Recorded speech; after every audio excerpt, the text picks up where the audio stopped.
Welcome to Ministry in Motion, where we highlight innovative stories of faith and action in communities around the world and next door. In Minnesota, Oak Grove Presbyterian Church is modeling what faithful courage looks like. Their journey towards reparations began not with a formal plan, but with an honest conversation, a moment that opened the door to deeper questions about justice, responsibility, and the call of the gospel. As members continued to listen, learn, and pray, a shared conviction emerged. Reparations are not simply a political issue. They are a theological response to historic harm and a lived expression of Christ's call to repair what has been broken. That conviction led to real change. Oak Grove has committed resources to reparative giving for Indigenous and Afro-American communities. And just as importantly, the congregation has experienced a shift in spirit, moving from hesitation to trust, from control to surrender, and from fear to faith. This video begins a 5-part series following the ongoing transformation. It is not a story of completion, but a story of beginning, of moving, and as one leader put it, from 0 to 1. Let's begin with their story.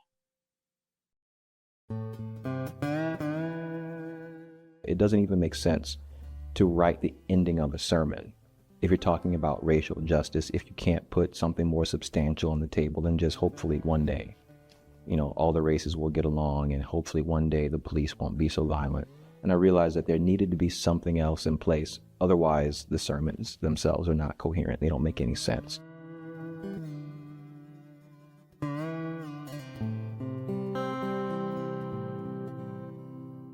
After I'd gotten that phone call from you, it really changed my calculation about the time frame for really making a hard push for reparations. Because I won't say you were the last person on the list that I thought would contain people interested in reparations, but maybe the second. These things happen to happen at every turn, and I was oblivious to it. I saw it, but I didn't put the dots together. It was a realization that this is all strategic. If you realize these things, and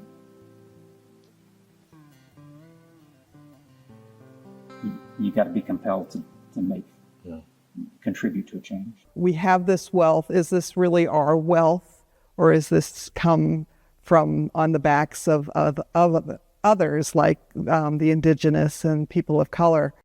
The wealth gap begins with this concept that's twisted that those arriving, the new arrivals, now own the land, and those that were already here can only occupy it as if we're part of the landscape.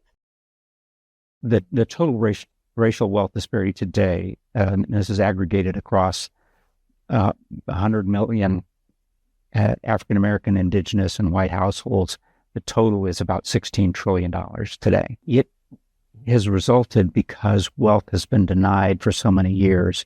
Wealth tends to grow upon itself. If you have wealth, you can use it, reinvest it, earn a return on it. It's hidden in plain sight. It's in all your archives. It's in between the lines of your church history and your bank accounts and the deeds of your, property. Let's look at all of that, but it's going to take some patience together.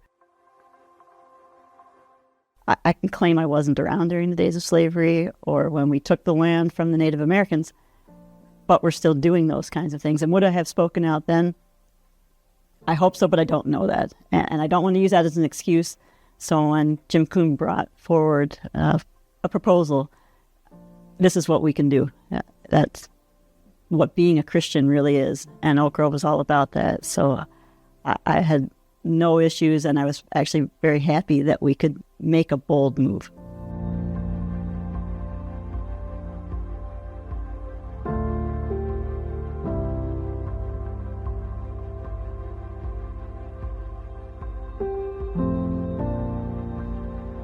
You have a lot of churches around the country and around the world that are at 0, which is to say they're either in denial about the need for reparations passively or actively, or they're very skeptical about whether or not reparations can actually happen because people's hearts are so hardened. There are conversions that take place in people's hearts and minds when they shift from being cynical and pessimistic about what's possible and begin to think, oh, wait a minute, I do think something's possible and I should get started.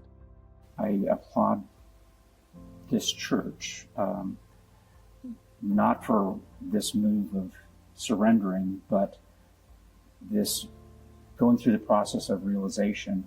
And even those who may not have had the realization that it's not our money, that it's our money to give back. Presbyterian Church has been both the worst and the best when it comes to challenging white supremacy in the United States. And by realizing that we're kind of in the middle, along with the rest of the middle of the nation, what helps us understand how to move forward is probably pretty close to what's going to help the rest of the nation that's also in the middle move forward as well. In congregations that will often very honestly just say, we had no clue about this. We don't know what to do. Can we do it right? Maybe we're afraid to even talk about it because we're going to say something wrong. And then just realize, but it's like the river, the Mississippi River flowing. It's already been flowing all along. Just, find your place in it.